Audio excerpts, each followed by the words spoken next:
오늘 저희들에게 주시는 하나님의 말씀은 마태복음 9장 32절에서 38절의 말씀을 보도록 하겠습니다. 32절에서 34절 한 달라고요. 35절 한 달라, 그리고 36, 37, 38 이렇게 세 달라고 저희들이 보기 때문에 좀 빨리 지나가야 될 수 있습니다. 제가 빨리 말씀을 드리더라도 여러분들이 잘 따라오실 수 있기를 바랍니다. 오늘 저희들 이제 주시는 말씀이요, 32절부터 38절까지 말씀을 한번 봉독하도록 하겠습니다. 그들이 집 떠나갈 때에 마침 귀신 들린 노아인 한 사람이 그분께 이끌려왔다. 귀신이 쫓겨나자 노아인의 말을 하였다. 그러자 무리들이 놀라며 말하였다. 이스라엘에서 이런 일이 드러난 적이 결코 없었다. 그러나 바리새인들은 말했다.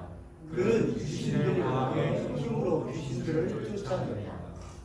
예수님께서 모든 도시들과 마을들을 다니시며 그들의 회당에서 가르치시고 그 나라의 복음을 선포하시고 모든 질병과 모든 약한 것을 쓰셨다. 그러나 그분께서 무리들을 모시고 그들을 불쌍히 여기셨다. 이는 그들이 고통을 당하고 있었고 목자 없는 양처럼 멀어져 있었기 때문이다. 예수께서 그분께서 제자들에게 말씀하신다. 취하실 것이 많은데 일꾼들은 적다. 그러니 주세주님께 당신의 주를 위한 일꾼들을 보내달라고 간청하여라. 아멘. 제가 이렇게 집중이 안 되는지 모르겠네. 오늘은 저희들이 굉장히 이제 마지막 단락에 이게 끝으로 끝나고 이제 10장으로 넘어가거든요. 이 부분이 마지막 단락입니다. 그 마지막 단락, 노아인, 귀신들 노아인을 고치는 것으로 끝나고요. 여기 35절에 보면 가르치시고 그 나라 복음을 선포하시고 모든 질병과 약한 것을 고치셨다에 이 마지막이 여기서 끝납니다. 그러니까 9가지, 10가지죠. 10가지에 대한 모든 부분이 고치셨다라고 하는 것이 여기서 끝을 맺습니다. 제가 그걸 좀 빼먹었는데, 자, 오늘의 이야기도 노아 들린, 귀신 들린 인생을 저희들이 잠깐만 좀 보고요. 저희들이 여기서 왜 또 여기서 이런 일들이 바리새인들이 귀신들의 왕이라고 얘기하는지를 또 이렇게 말씀을 한번 드려볼 거고요. 그리고 이건 단락을 짓는 거였기 때문에 5장, 6장, 7장 가르치시고 그리고 8장, 9장 고치시고의 단락이 여기서 마태가 끝을 맺는구나. 그리고 난 다음에 예수님께서 그 무리들을 보시고 어떻게 그 무리들을 보여주는 무리들을 생각하셨나? 이 마음이 어떤 마음이셨나를 오늘 집중적으로 이 부분을 좀 보려고 합니다. 그리고 그들이 어떤 상태에 있었나? 고통당하고 목자 없는 양처럼 버려져 있었던 상태였기 때문에 예수님께서는 불쌍히 여기셨다라고 하는 단어를 쓰고 계십니다. 그리고 난 이후에 예수님께서 추수할 것을 많은데 일꾼을 보내달라고 하나님께 기도를 해라, 이런 이야기로 오늘 본문의 말씀이 끝나고요. 10장에 넘어가면 이 추수를 하는 일꾼들이, 제자들이 첫 번째로 나가서 사역을 시작을 합니다. 거기에 대한 이제 강화가 주르륵 10장에 등장을 합니다. 여기가 그러니까 전초의 어떤 단어를 저희들에게 주는 키워드가 있는 거죠. 자, 첫 번째 단락부터 보도록 하겠습니다. 마지막 귀신을 쫓아내는 것으로 예수님의 사역을 8장, 9장에서 끝을 맺고 있습니다. 뭐라고 말씀하시냐면 농아인 한 사람이 등장하는데 귀신이 들렸다고 얘기를 하고 있습니다. 앞에서도 저희들이 귀신 들린 군대 귀신 들렸던 그 엄청난 사람 저희들이 봤습니다만, 농아인은 여러분들이 아시다시피 귀가 안 들리니까 말을 못 하시는 거예요. 그죠? 그래서 이분이, 이런 농아인 한 사람이 그분께 예수님 앞으로 이끌려왔다, 이렇게 얘기를 하고 있습니다. 그리고는 예수님이 귀신이 쫓아내다 농아인이 말을 했다, 이렇게 얘기를 하고 있어요. 예수님 당시에요. 예수님 당시에 귀신을 쫓아내는 사람들이 있었을까? 라고 우리가 생각을 할 수 있죠. 예, 있었습니다. 그러니까 예수님이 하셨던 일만은 아니에요.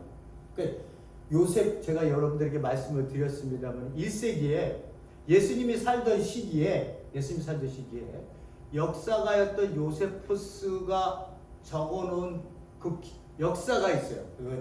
그 고대사라고 하는 책을, 그 유대 고대사죠. 유대 고대사라고 하는 책을 책 속에 기록 속에 보면 이런 내용이 있어요.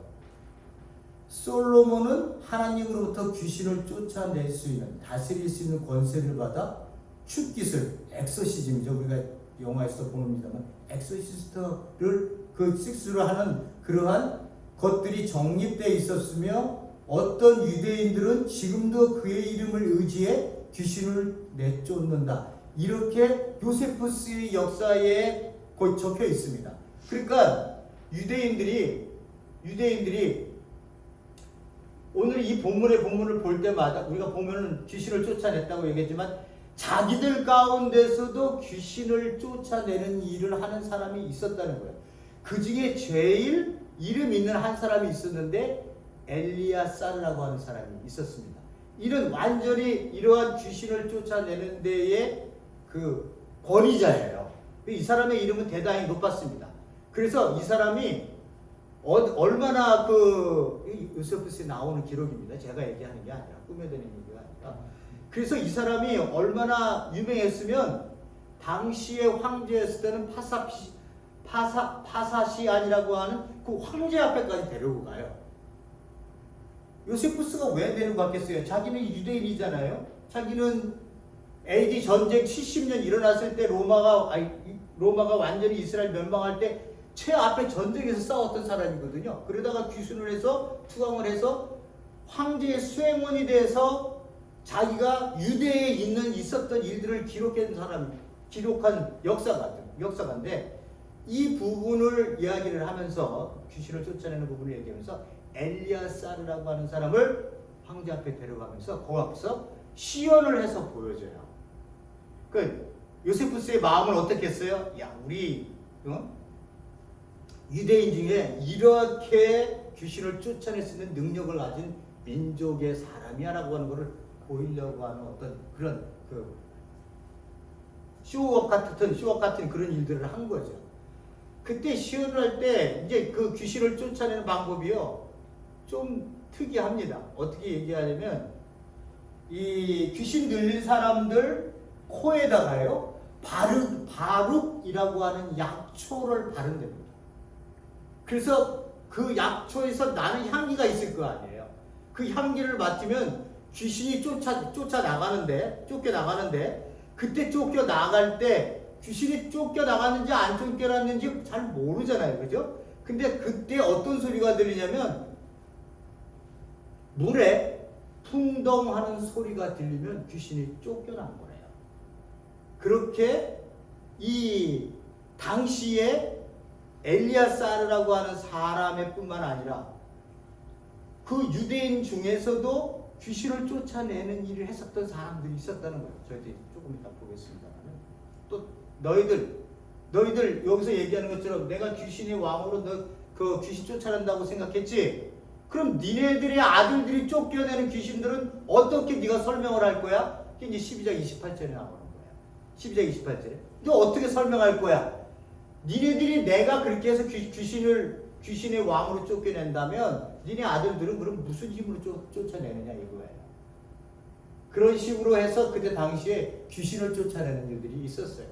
근데 또 유대나 헬라니즘 그때 이제 헬라 문화가 있었기 때문에 헬라 문헌에서도 귀신을 쫓아내는 귀신을 쫓아내는 써놓은 주술 서적 또는 이거 어떤 형식적으로 읊는 기도문 이런 것들도 있었어요. 그러니까 이런 것들이 당시에 전혀 없었던 게 아니라 귀신을 쫓아내는 방법들이 있었다. 근데 예수님이 와서도 지금 귀신을 쫓아낸다. 근데 그 사람들이랑 다른 것은 뭐냐 하면 그들은 복잡한 절차 행식을 그러니까 우리가 여러분들이 잘 아시는 것처럼 무당이 그 뭐 하려면 수많은 그 뭐 장구치 붙이는 사람도 있어야 되고 뭐 소대가리도 갖다 놔야 되고 상대처럼 이런 의식을 많이 갖는 그러한 의식이 복잡했었던 당시의 사람들의 귀신 쫓아내는 것과 예수님이 귀신을 쫓아내는 방법과는 이 차이가 너무 많았다는 거예요. 예수님은 말씀으로 쫓아내시거나 또는 뭐 손으로 만지셔서 또는 뭐 낫게 하시거나 하는 방법, 예수님의 권위가 드러나는데 다른 이들은 특히 유대인들이 가장 선호했었던 이름 솔로몬의 이름을 빌어서 많은 사람들이 귀신을 쫓아내는 일에 하나님보다도 솔로몬의 이름을 더 많이 불렀다고 합니다. 이거는 제 얘기가 아니라 요세푸스에서 그때 당시에 귀신 쫓아내는 일에 대해서 얘기한 부분들을 제가 여러분들에게 말씀을 드리고 있는 겁니다. 자, 이렇게 예수님이 이렇게 귀신을 쫓아내는 일이라고 해서 한다 할지라도 그렇게 하는 사람들에게는 큰 그렇게 뭐 저거는 아니었어요. 단지 이제 무리들하고 바리새인들이 어떻게 반응을 보이는가가 저희들에게는 중요한 관점 중에 하나입니다. 이거 달라졌어요. 무리들이 놀라면서 말하기를 이스라엘에 이런 일이 드러난 적이 결코 없었다. 이렇게 얘기를 마태는 적고 있습니다. 이 얘기는 예수의 권위가 이렇게 크다고 하는 것을 우리에게 알려주려고 이 본문을 이렇게 써놓은 거고요. 다른 마가나 누가복음, 요한복음에는 이 본문이 없어요. 마태복음에만 있습니다. 그래서 이거를 뭐라 그러냐면 마태의 특수자료다 이렇게 얘기하고 있습니다. 누가에 가면 누가만이 써놓은 책이 누가만이 써놓은 그 이야기들이 있어요. 그러니까 다른 마태나 마가나 요한이 요한의 거기서는 써놓지 않은 그 누가만이 독특하게 넣어 있는 것들, 요한복음에만 독특하게 넣어 있는 것들, 이런 것들을 특수자료다 이렇게 얘기를 하고 있습니다. 이 부분이 바로 마태복음에만 나타나요. 그래서 여기 외에는 다른 것들을 참조할 수 있는 그러한 성경의 구절이 말씀이 없습니다. 그래서 여기 안에서 해석을 해 놔야 되는 거예요. 자, 무리들은 이렇게 깜짝 놀라면서 이스라엘에 이런 일이 결코 없었는데 이런 일들이 일어났구나 라고 하면서 그들이 경이롭게 생각을 하는 거고, 어떻게 해요? 마태는 우리로 하여금 그걸 읽는 사람들, 그때 당시에 마태 공동체가 그걸 읽으면서 예수의 권위는 사람들이 생각할 수 없는 그런 일들을 많이 하셨구나, 귀신을 쫓아내는 것은 아무것도 아니었구나라고 생각을 하게끔 인식을 주는 거예요. 그리고 난 다음에 28절 12장 보겠습니다만, 바리새인들은요 귀신들의 왕으로 귀신을 쫓아낸다고 생각을 했어요.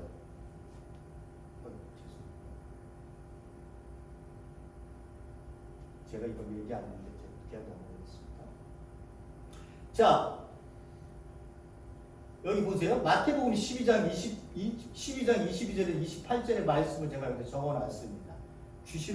예수님이 귀신을 쫓아냈더니 이제 바리새인들이 예수님에게 네가 쫓아낸 거는 그 귀신의 왕인 바알세불의 힘을 얻어서 네가 귀신을 쫓아내고 있는 거야 라고 얘기를 하고 있는 거예요. 자, 문맥상의 흐름을 여러분 제가 말씀을 드려볼게요. 귀신에 들려서 눈이 멀고 말 못하는 사람 하나를 예수님께 데려와서 예수님이 고쳐주셨어요. 무리가 깜짝 놀라서 이 사람이 다윗의 자손 아닌가? 제가 저번주에 말씀드렸죠. 다윗의 자손이라는 의미가 뭔지, 왜 이스라엘 백성들이 그렇게 얘기하는지, 메시아가 아닌가? 라고 얘기하는 이 속뜻이 들어있는 거예요. 무리들이 그렇게 생각하는 거예요. 바리새인들은 어떻게 생각해요?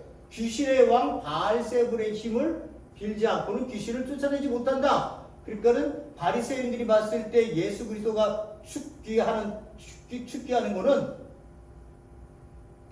귀신의 왕 바알세불의 힘을 얻어서 힘으로 그렇게 한다. 너 안에 왕 귀신이 들어있기 때문에 그 일을 하고 있는 거야. 이렇게 얘기를 하고 있는 거예요. 예수님께서 그 생각을 아시고 그들에게 어떻게 얘기하시는지 보세요. 어느 나라든지 서로 갈리면 망하고 어느 도시나 가정도 서로 갈리면 버티지 못한다. 사탄이 사탄을 쫓아내면 스스로 갈라지는 거예요. 내가 귀신의 왕으로 귀신을 쫓아내면 사탄이 사탄을 쫓아내는 거기 때문에 그 나라는 망한다는 거예요. 니네 그렇게 상식적으로 생각하는 그런 상식적으로만 생각해도 너희들이 알 수 있는 일을 너 지금 나한테 귀신을 쫓아낸다고 얘기해? 라고 하는 거랑 똑같은 거지. 똑같은 거죠. 그러면 그 나라가 어떻게 서겠느냐. 내가 바알세불의 힘을 귀신을 쫓아낸다면 이 뒤에가 중요합니다. 너희 아들들은 누구의 힘으로 귀신을 쫓아내냐? 이런 말이에요. 제가 앞에서 말씀드렸듯이 유대인들 중에서 귀신 쫓아낸 사람들이 있었거든요. 그러니까 그러면 니네 아들들도 그러면 귀신이 쫓아내는 거냐? 라고 예수님이 반문을 하시는 거예요. 그러면 그들이 너희 재판관이 될 거다 얘기하시면서 마지막 보세요. 그러나 내가 하나님의 영을 힘입어 성령을 힘입어 귀신을 쫓아내는 것이면 어떻다고요? 하나님의 나라가 너에게 왔기 때문에 너희들이 귀신 쫓아내는 것을 니네들이 눈으로 보고 있다는 거예요. 예수가 자기가 자기 과시를 해서 나 전도를 많이 해갖고 내 성도들 많이 밀려야지 이렇게 해서 예수님이 전도의 수단이나 자기 신분을 과시하기 위해서 자기 능력 과시하기 위해서 귀신을 쫓아내거나 병을 고친 게 아니라 하나님의 나라가 너희에게 왔기 때문에 그렇다는 거예요. 하나님의 나라가 너희에게 왔기 때문에 하나님의 나라가 너희에게 오면 어떠한 일이 생긴다고 얘기를 했어요.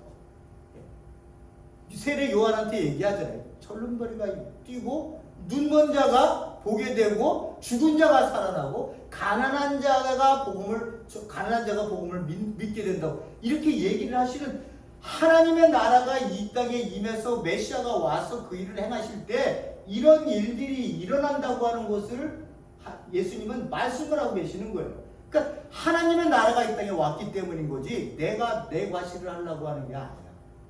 그러니까 하나님의 뜻은 어디 있어요? 이스라엘 백성들이 기다리고 기다렸었던 그 나라가 어떤 나라예요? 이 하나님의 나라 아니에요. 이 나라라는 말이 뭐라고요? 통치라고 하는 말이라고 했어요.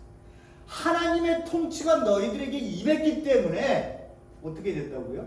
귀신을 내가 지금 쫓아내고 있다고 하는 것으로 결론을 맺고 있는 거예요. 제가 계속 말씀을 드립니다마는 예수님이 오셨을 때 역사가 없었던 게 아니에요. 역사가 흐르고 있었어요. 이미 북이스라엘이 722년 망하고 유다가 586년에 깡그리 망해서 그 나라가 지도에서 없어져서 5개의 제국이 그를 짓밟는 그 세상의 역사가 예수님이 오실 때까지 흐르고 있었던 거예요. 그 예수님이 흐르고 있었던 이 역사가 어떻게 해요? 하나님께서 보기 좋은 게 아니라 심히 악해 보였고 이 백성, 이 세상의 역사의 나라가 사단에 속아서 생명을 살지 않고 거짓의 모습으로 거짓의 삶을 살고 있는 저 하나님의 백성이 아닌 하나님의 형성을 가지고 있지 않은 저 모습의 처참함을 하나님은 아셨기 때문에 그들이 예수 그리스도를 이 땅에 등장함을 시켜서 하나님의 나라를 선포하고 하나님의 통치가 이제 임했다는 것을 선포하고 그 나라 안으로 들어와서 정말 아버지가 원하는 게 뭔지의 모습을 내가 너희들을 심어서 세상에 보여줄게. 그러니 너희들은 아버지가 무엇을 원하는지 알고 그 뜻대로 살려고 하는 마음으로 네 자신들을 내어놓고 나를 따라와라 라고 하는 거 아니에요. 네가 비워지면 내가 너를 통치하겠다고 하는 그 나라가 하나님의 통치의 나라예요. 그 나라는 그러니까 근본적으로 세상이 힘으로 모든 것을 좌지우지했었던 그런 나라가 결코 아니라는 거예요. 뜬구름 잡는 그러한 교회에서의 설교는 나에게 관심이 없어요. 저에게는 관심도 없어요. 왜? 지금 벌어지고 있는 이 세상의 역사의 흐름 속에 필요가 없다면 이 하나님의 나라가 왜 이 땅에 임해야 돼요? 그냥 가버리지. 그리고 예수님 오셔서 끝내버리지. 근데 하나님이 통치하시겠다고 예수 그리스도가 하나님으로 이 땅에 오셔서 그 나라는 거짓됐다고 얘기를 하는 거 아니에요. 너희들은 거짓의 아비들에게 속아서 지금 네 삶을 살고 있다는 거 아니에요. 그래서 우리가 이 하나님의 나라를 얘기할 때는 거대한 숲을 보고 있는 거예요. 거대한 숲 속에 이렇게 예수님이 가르치시고 고치시는 역사를 우리에게 보여주시면서 하나님의 나라는 어떻다라고 얘기하는 것을 우리에게 얘기하고 있는 거예요. 여러분들이 제가 저번 주에도 얘기했습니다. 세상에 뭐가 보이세요? 저런 거짓된 세상을 보시면서 참 살만한 세상의 가치관과 도덕적이고 윤리적인 곳이야. 사람들이 사고의식이 왜 그렇게 아름다워? 라고 이렇게 얘기할 수 있어요? 여러분?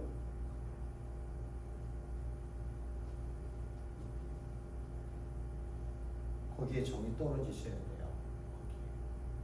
거기에 정이 떨어지셔야 그들이 불쌍하게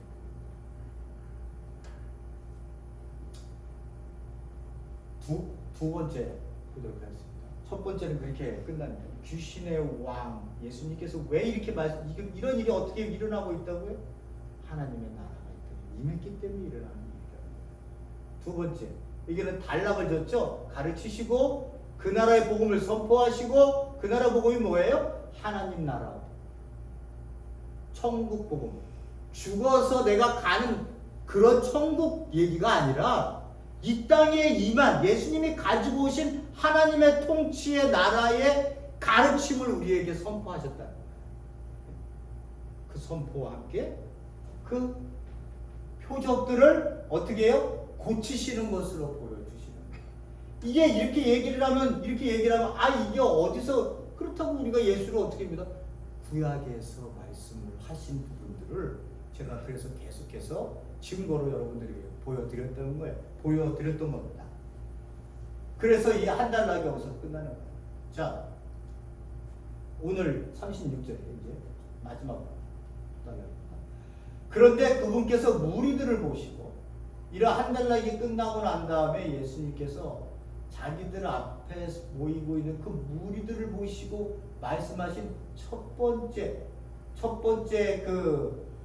이 무리는요, 이 단어를 불쌍히 여겼다. 그러면요, 이건 그냥 저희들을 불쌍히 여겨주세요라고 했을 때 그 단어로만 이렇게 생각하고 똑같은 단어라고 생각하는데요, 원어들은 전부 달라요. 그래서 한글 번역을 읽을 때 이게 번역이 정확하지가 않은 거예요. 번역이 차라리 영어 번역을 읽으면 훨씬 더 한글 번역에 가까워요. 이거 똑같이 불쌍히 여기셨다 그러면 불쌍히 여겼나 보다. 예수님 보시니까 불쌍했나 보다. 예수님의 진짜 마음이 안 나타난다. 보시겠습니다. 불쌍히 여기셨다. 왜냐하면이에요. 그거를 이는 이렇게 썼죠. 왜냐하면 그들이 고통을 당해요. 우리들이 어떻게 해요? 고통을 당해요. 무슨 고통을 당해요? 목자가 없으니까 고통을 당하고 있는 거예요. 버려져 있는 상황이 되어버린 거예요. 버려진 상황이에요. 종교적으로도 영적으로도 자기들을 가리키고 지도하고 이끌어가야 할 영적 지도자가 없으니까 그들의 삶의 방향성을 잃어버리고 길바닥에 너버려져 있는 거예요. 길바닥에. 어떻게 살아야 될지도 몰라요. 그들의 관심은 오늘 하루를 먹는 거예요. 오늘 하루를 먹는 거예요. 대다수의 국민들이 그랬습니다. 그렇죠. 반대로 세리들, 부자들이었어요. 종교 지도자들 전부 그들이 가지고 있는 그 기득권으로 그 성전에서 나오는 모든 것들로 자기들은 잘 살았어요. 그럼 누가 못 살았어요? 나머지 백성들은 전부 고통스럽게 살았던 거예요. 그걸 보시고 예수님이 종교 지도자들 니들 참 잘한다 이렇게 하셨겠냐고요. 그러니까 예수님은 성전을 헐어버려요. 그게 없어져야 니네들이 없어지잖아요. 이게 없어져야 되잖아요. 제사장, 대제사장, 장로들, 우리 지금 장로들 많아요. 그러면 사두개인들, 바리새인들, 서기관들, 성전이 없어져요. 성전 때문에 수많은 사람들이 종교제자들이 자기의 유지 기득권을 잡고 있었던 거예요. 예수님이 이렇게 얘기를 하셨어요. 이 본문의 말씀이 구약에 있습니다. 에스겔서 34절의 말씀 보세요. 여호와의 말씀이 내게 임하여 가라사대 인자야, 에스겔한테 하는 말이에요. 너는 이스라엘 목자들을 쳐서 예언하라. 그들 곧 목자들에게 예언하여 이르기를 주 예수의 말씀에 자기만 먹이는 이스라엘 목자들, 자기만 배불리 먹고 자기만 호화 생활을 하는 이 목자들은 화가 있을 것이다. 목자들이 양의 무리를 먹이는 것이 마땅치 아니하냐. 너희가 살찐 양을 잡아 그 기름을 먹으며 그 털을 입되 양의 무리는 먹이지 아니하는 것. 너희가 그 연약한 자를 강하게 아니하며 병든 자를 고치지 아니하며 상한 자를 싸매어 주지 아니하며 쫓긴 자를 돌아보지 아니하며 잃어버린 자를 찾지 아니하며 다만 강포로 힘으로 그것들을 다스렸다. 제가 말씀드렸죠. 이런 사람들이 너그러져 있는데 무슨 교회 공동체 하나님을 찬양하고 성전에 가서 뭐가 있냐? 이런 사람들이 너그러져 있는데 기득권을 가지고 있는 자들은 힘으로다가 재판도 돈 가진 자는 이기게 만들고 돈 없는 자는 지게 만드는 이러한 의가 정의가 드러나지 않는 세상에 무슨 성전에 가서 하나님을 찬양하고 있냐? 공동체가 그렇게 되는 게 맞아요? 공동체를 왜 주셨어요? 12지파를 왜 주셨어요? 한 지파만 남기지 그냥. 12지파를 주시면서 그들이 하나 어울려 하나님의 나라의 하나님의 백성으로 하나님이 기뻐하시는 뜻대로 살기 위해서 주신 거지 종교행위 지키라고 준 거 아니잖아요. 네? 목자들이 이렇게 정식적으로 놓고 있으면 백성들은 갈 곳이 없는 거예요. 참된 영적 목회자가 등장하지 않으니까. 목자가 없으므로. 목자가 왜 없어요? 그때 당시에 수많은 사람들이 많이 있었는데 종교 지도자들이 그것들이 흩어지면 목자가 없으므로 그것들이 흩어져서 모든 들짐승의 밥이 되어 내 양의 무리가 모든 산과 높은 언덕마다 유리되어 내 양의 무리가 온 지면에 흩어졌을 때 찾고 찾는 자가 없는 거다.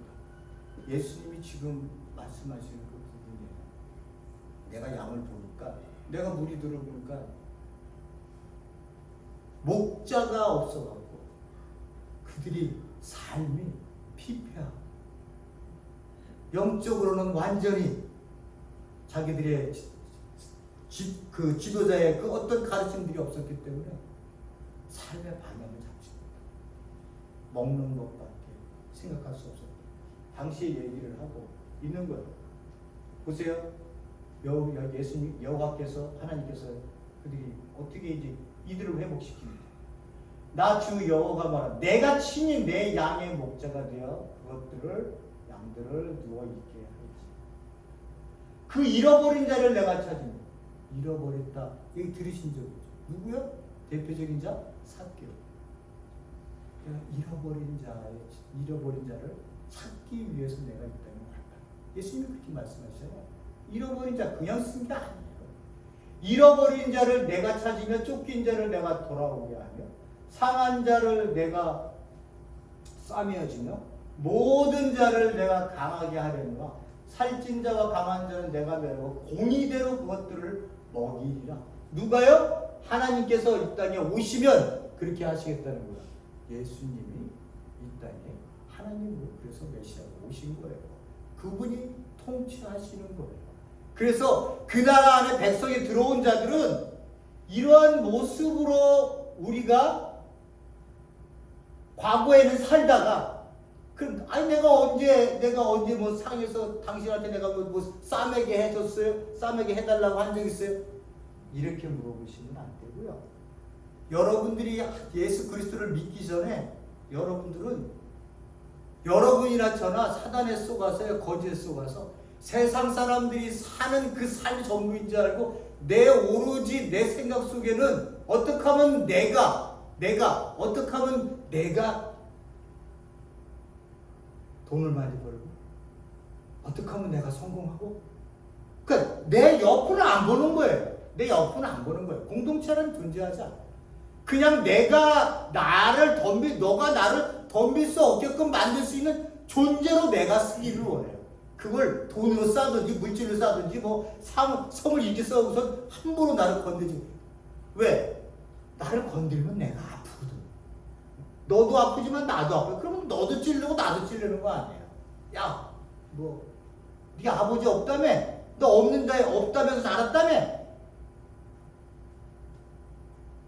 애들서부터 시작해서 이런 것들. 뭐 돈이 없어서 저희들도 그랬잖아요. 뭐 육성회비네. 돈 없으면 쩔쩔매 돈 못 나오고. 이쪽으로 나와. 그리고 교회 선생님이 빠따로 다 때리면서 너 내일까지 갖고 와. 가난한 게 수치가 되었었던, 그래서 두려워 떨어졌던 사람들이 우리예요. 아니 저 그런 적 없는데요? 내 옆에 내 친구가 그렇게 됐으면 그건 내가 당한 거랑 똑같은 거예요. 내 친구의 어머니도 나의 어머니예요. 내 친구의 아버지도 나의 아버지고. 그래서 여러분들 친구네 집 가면 어머니 아버지 할 때 얘기하면서 아이 승철이 죄송합니다. 아유 친구 아버지 이렇게 부르는 분 있어요? 어머니 아버지. 지나가다가 그 친구 어머니 아버지가 곤란한 길을 당하면 친구가 그냥 그냥 지나가요? 어떻게 해서 도와주고 싶고 내 어머니 아버지 같은.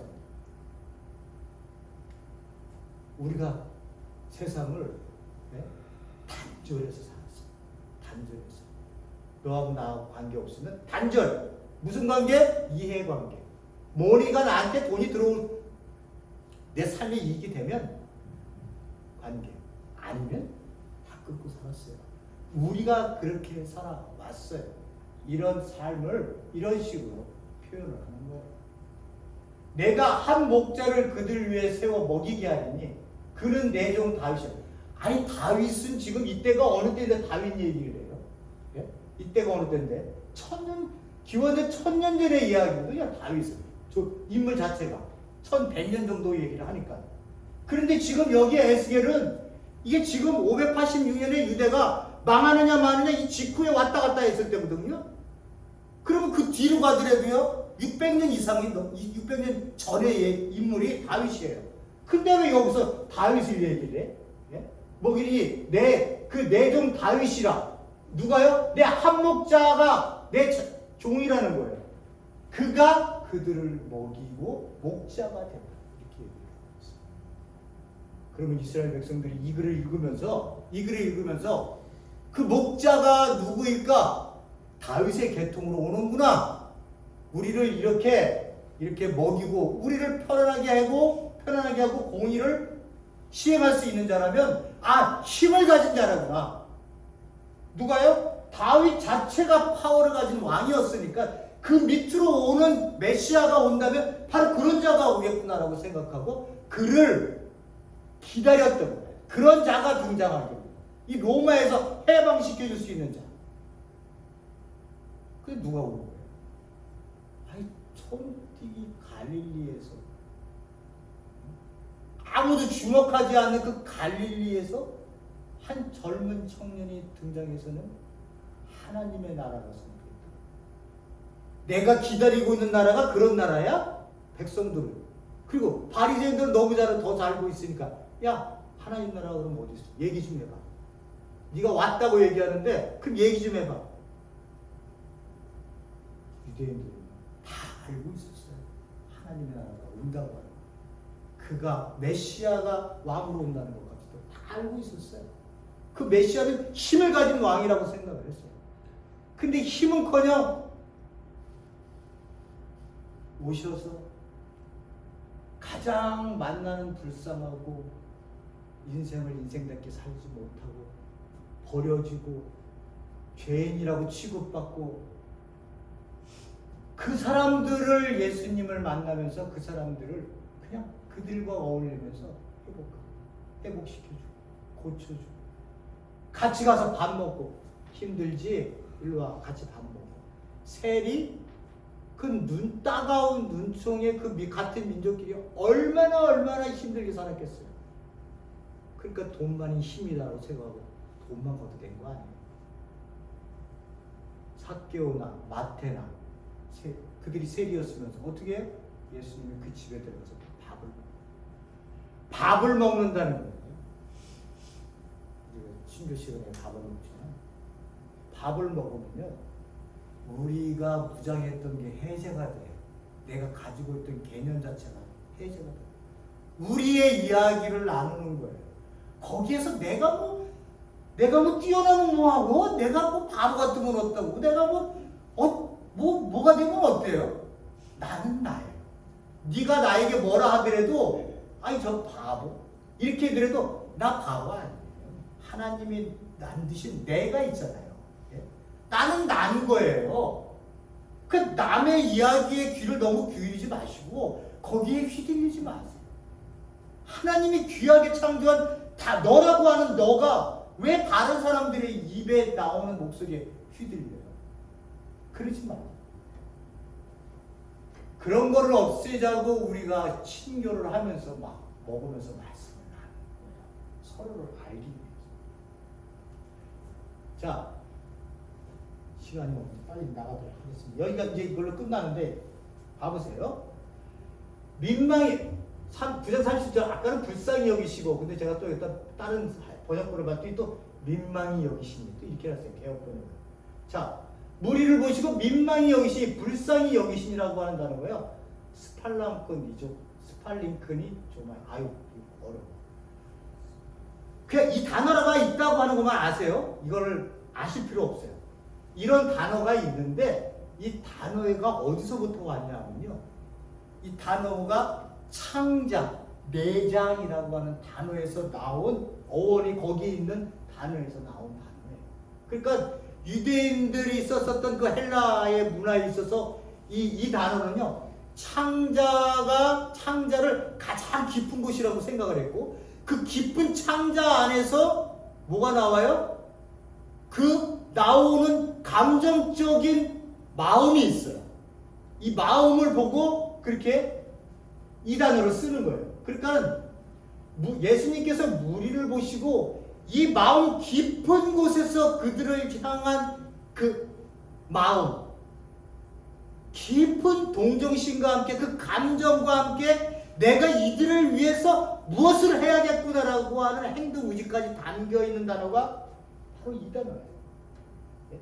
그러니까 예수님이 무리들을, 백성들을 보시고 그 마음이 이 안에서 창자가 뒤틀리는 듯한 아픔의 고통을 느끼신 거예요. 저 백성들 저거 어떻게 하냐? 저 백성들 종교 지도자라고는 지들끼리 모여갖고는 정죄하는 일만 지켰어 안 지켰어, 지켰어 안 지켰어, 이 얘기만 하고 앉아요. 예배를 드렸니 안 드렸니 이 얘기만 하고 있어. 예수님이 이런 마음을 가지셨어요. 왜냐하면 이 백성들이 목자가 없어갖고 고생하고 유리되어 버려져 있었어요. 마태복음 14장이에요. 예수께서 큰 무리를 보시고 똑같은 단어를 썼어요. 불쌍히. 이 불쌍히는 불쌍해, 제가 가지고 있는 감정이 불쌍해, 이런 감정은 아니에요. 훨씬 깊은 감정. 그러니까 여러분, 이 감정은 누구의 마음이에요? 하나님의 마음이에요. 이 세상의 백성들을 보고 그런 마음을 갖고 계시다고요.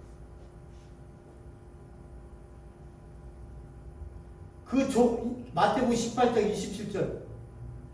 지금 마음을 이렇게 갖고 계시잖아요. 보세요. 종의 주인이 1만 달란트 가진 빚진 자에 대해서 예수님, 즉 하나님이 가지셨었던 마음이 똑같은 단어예요. 똑같은 단어. 너무 불쌍해. 너는 이거 갚을 수 없는 돈이야. 그러니 거기에서 해방되어서 이제는 좀 자유롭게 살아라 라고 하는 깊은 의미에서 인간의 해방의 측면에서 이 1만 달란트의 빚진 자를 탕감해 줬더니만 어떻게 해요? 그 은혜를 모르고 백단에 변친 자 보자마자 멱살을 잡고 감옥에 쳐넣어버렸어요. 은혜를 그렇게 무시하고 그 큰 은혜를 가볍게 여기는 자는 어떻게 해요? 다시 그런 감옥에 들어가는 거야. 우리 그리스도인들에게 주는 경고예요. 이때 썼었던 단어예요. 그러니까 우리가 하나님으로부터 그런 존재로 내가 은혜를 받았는데, 내가 그런 은혜를 받았는데, 내가 함부로 살아요. 남에게 욕이나 막 하고 싸움질이나 하고, 돈 때문에, 일점 때문에, 일불 때문에 그냥 눈 크게 뜨고,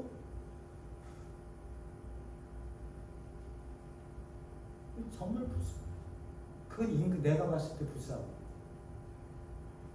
그렇게 사는 자 그런 존재가 아니라 우리가 그런 은혜를 받은 그 가벼운 불쌍함이 아니라 엄청난 하나님의 내장에 곧 예수님의 고통의 그 내장에서의 뒤틀림 속에 나오는 그 우리를 향한 아픔의 동정심이에요.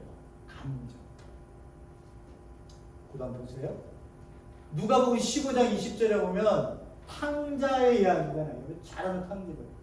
탕자가 나갔다가 들어오잖아요. 들어올 때 이 탕자에 대해서 아버지가 가졌던 마음이 측인히 여겨 달려가. 여기 봐보세요. 민망히 여겼다, 불쌍히 여겼다, 불쌍히 여겼다. 여기 또 측은히 여겼다. 이렇게 단어를 써버리니까 우리가 그게 뭐 별 감정을 느끼지 않는 것 같은데, 둘째 그 집 나갔다고 버려졌었다고 생각했었던 버린 놈이라고 생각했던 놈이 들어오니까 어떻게 해요? 아버지가 하나님 아버지의 마음이요. 내 안에서 저놈이 저렇게 오고 있는 모습이 불쌍하기 짝이 없는 아픔이 있는 거예요. 내 아들이 저놈이 오는구나. 그래서 그를 받아들여서는 하는 게 뭐예요? 내 아들이 죽었다 살아났다. 그러고 반지를 껴주잖아요. 그죠? 내 아들이라는 친구 아니에요. 그만큼 하나님께서 우리를 향한 마음이 이런 단어로 쓰이고 있는 거예요. 그것을 알고 하나이셨던 삼위일체의 삼위일체가 하나인데 성부의 마음으로 알고 계시는 성자가 이 땅에 오신 거 아니에요. 그가 보여준 건 뭐예요? 성부 아버지의 사랑이에요. 왜? 하나기 때문에 너무 잘 아시는 거예요, 서로가. 그래서 아버지와 나는 하나다. 이러니까 돌멩이 집어 죽이려고 그런 거 아니에요. 그러니까 아버지와 내가 하나인 것을 우리는 우리의 이 물질 세계에서는 그것을 증명할 수 있는 길이 없어요. 세계인데 어떻게 세계가 하나가 돼요? 예? 성부, 성자. 그러니까 그것은 이제 우리가 나눠서 이제 위격으로 얘기를 하고 하나님이 몇 분이세요? 그러면 얘기하면요. 신학교에서도 제가 들은 얘기인데 하나님 이제 말씀드린 여러분 이제 묻는 데입니다. 여러분들 하나님이 몇 분이세요? 한 분인 분 손 들어보세요. 그러면 반이 된대요. 세 분인 분 손 들어보세요. 반이 된대요. 우리도 한번 들어볼까요? 하나님 몇 분인지? 하나님은 세 분이죠. 근데 하나예요. 이거는 풀 수가 없어요. 왜 어떻게 세 분이에요? 예수님이 이 땅에 내려오셨죠? 성자로 내려오셨어요. 아버지는 어디 계세요? 하늘에 계신 우리 아버지. 하늘에 계세요. 그러면 한 분이면 그냥 당신은 왜 거기 있고 당신은 왜 여기 있어요? 말이 안 되잖아요. 그건 논리적으로 말이 안 되죠. 하나님 아버지가 계시고요. 성자가 계시고 성령님이 계시는 거예요. 그래서 아버지가 계획을 세우시면 아들은 아버지의 계획을 이 땅에 오셔서 아버지와 하나기 때문에 모든 걸 다 아셔서 아버지의 뜻대로 이 땅에 살다 가시는 거예요. 가시고 나오면 그것을 꽃병을 만들어서 꽃병을 만들어야겠다 아버지가 생각하시면 이 아들이 와서 그 꽃병을 만드는 일을 하시는 거예요. 그러면 아들도 가셨잖아요. 그러면 누가 남으셨어요? 성령님이 계시잖아요. 성령 하나님이 와서 이 꽃병을 아름답게 매일 닦으시고 물 주고 키우시는 일을 하십니다. 그러니까 여러분들 마음속에 성령님이 계시다고 하는 건 성령님께서 여러분들을 구원을 하나님의 아들로 백성으로 삼으셨으면 끝까지 여러분들을 책임지시고 하나님께 기뻐하는 자녀가 되어지기까지 하나님 부르시는 그날까지 우리를 인도하시는 분이 성령 하나님이신 거예요. 이렇게 하시는 일이 달라요. 근데 그게 그분이 하나라는 거예요. 하나. 이걸 얼마나 어려웠었겠어요. 저기 4세기경에 이거 선포할 때 그 이단들이 자꾸만 이단들이 들쑤시니까 안 되겠다, 정립해야 되겠다. 그래서 신조를 만든 거야. 그 어떻게 해요? 신조의 머리에 이해로 돼요? 그게 안 되죠. 그러니까 성경에 나온 요한복음 4복음서에 나온 그 말씀을 그대로 그냥 하나야? 그러면 하나로 그렇게 쓰고 그냥 끝내시는 거예요. 그게 될 수 있는 얘기가 아니에요. 아버지의 마음이 이런 마음이에요. 우리를 향한 마음들. 예? 마지막 것만 보고 끝내겠습니다. 어떤 사마리아인, 여러분들이 잘 아죠? 저희 봤죠? 선한 사마리아인은 누구예요? 예? 오늘의 얘기하면 우리예요. 우리로 얘기할 수 있어요. 이때 당시는 뭐 사마리아인에 대한 그 유대인과의 원수 관계가 있어서 이 사람들을 적대시했지만 오늘날 우리가 잘 생각해 보면 예수님께서 맨 마지막에 이 말씀을 하시고 뭐라고 말씀하세요? 율법사한테 너도 이와 같이 행하라. 누구 같이요? 사마리아인이 행한 것처럼 너도 행하라. 그리하면 살리라. 이렇게 얘기하시잖아요. 우리 그리스도인들한테 얘기하시는 거죠. 지금 얘기하면 너희들이 그 죽음에 놔두면 그냥 죽을 수밖에 없는 그들을 불쌍히 여겼다는 말이 이 예수님이 얘기했었던 우리를 향해서 가지고 있었던 그 마음이랑 사마리아인이 가지고 있었던 그 마음이랑 똑같은 단어로 쓰고 있어요. 그러니까 이 사람이 사마리아인이 어떻게 해요? 그냥 이렇게 잘 났나? 올리브유 발라주고 그냥 여기 그래 그랬더니 낫겠지. 누가 와서 도와주겠지. 이게 아니라 그 마음이 예수님의 마음처럼 하나님의 마음처럼 그 마음이 동정심이 이건 내가 함께하고 내가 이 살리지 않으면 이 영은 어떻게 불쌍해서 라고 해서 그를 데리고 가서 주막에다 놔두고 주막에다가 부비 줘야 될 또 놔주고 내가 여행 갔다 다시 돌아와서 또 살펴보겠다고 얘기를 하고 있는 거예요. 그걸 우리 그리스도인들한테 얘기를 하는 거예요. 너희들 그렇게 살아야 돼. 그래야 산다. 내가 언제 죽었나? 예수님이 그렇게 말씀하고 계십니다. 그럼 우리가 세상을 어떻게 보고 있냐? 세상을. 이렇게 보여지니까 보여져요?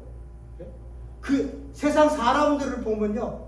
삶의 한 동작, 표현하는 얼굴의 표현 모습, 걸어가는 길거리의 그 걸음걸이, 그 사람들이 하는 말 속에 나오는 말의 억양, 톤,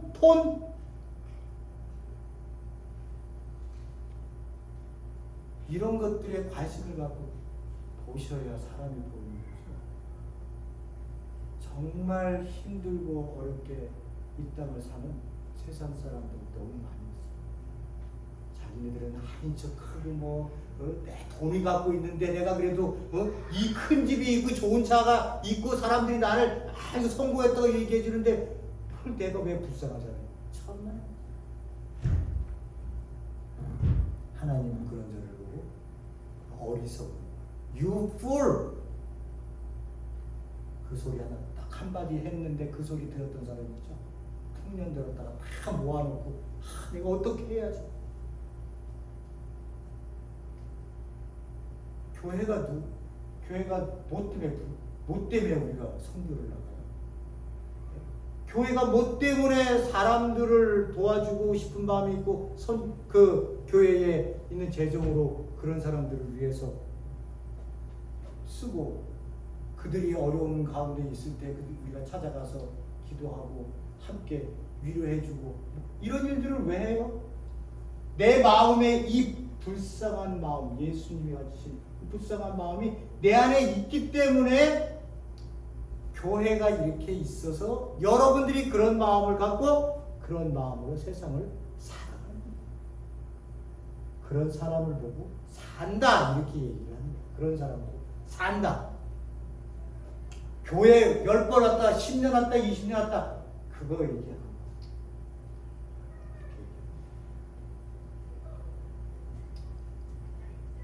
여러분들이 오늘 예수님의 그 마음이 어떤 마음이셨는지를 제가 이렇게 말씀 설교를 드렸지만 여러분들이 꼼꼼하게 시끄러운데 말고 한밤중이라도 혼자서 모두가 잠든 밤 소파에 홀로 앉듯 식탁에 혼자 앉듯 이 땅의 백성의 역사가 어떻게 고달픈 인생들로 역사로 흘러가고 있는지를 내가 살았던 경험들을 생각해 보시고 그리고 예수님이 그들을 보시면서 아파하셨던 그 아픔이 얼마만큼의 아픔일까 라고 하는 걸 좀 마음속으로 찾아가셔서 성령님께서 조금이나마 그 마음이라도 좀 알게 해주세요 라고 하는 기도로 여러분들이 나가신다면 여러분들도 예수님의 마음을 조금이나마 이해할 수 있고 내가 나를 만나는 어떤 사람이든 조금이나마 그들을 품을 수 있는 마음으로 살 수 있지 않을까 이렇게 생각합니다. 교회 또한 그런 교회가 되어지기를 간절히 소원하면서 말씀을 맺도록 하겠습니다. 고맙고 감사하신 하나님 아버지, 하나님께서는 저희들에게 얼마나 우리를 사랑하는지에 대한 귀한 모습을 행동으로 보이시고 그 마음을 표현할 길이 없어서 끌어안아 주시고 밥같이 먹고 오는 자 거절치 않고 고쳐주시고 끌어안으시면서 그들의 인생이 내가 만들었던 그 원래 모습으로 돌아오기를, 그래서 행복하기를, 그래서 기뻐하기를 예수님이 얼마나 원하셨는지 그 마음을 알기를 원하는 오늘 말씀을 저희들이 보았습니다. 하나님, 우리가 어떻게 들었는지 또 깨달았는지 이해해야 되는지 모르겠습니다. 아버지 안에서 내 자신서부터 다시 한 번씩 생각하고 세상 사람들을 또 돌아보는 그러한 저희들 성도님들에게 도와주시옵소서. 예수님 이름으로 기도했습니다. 아멘.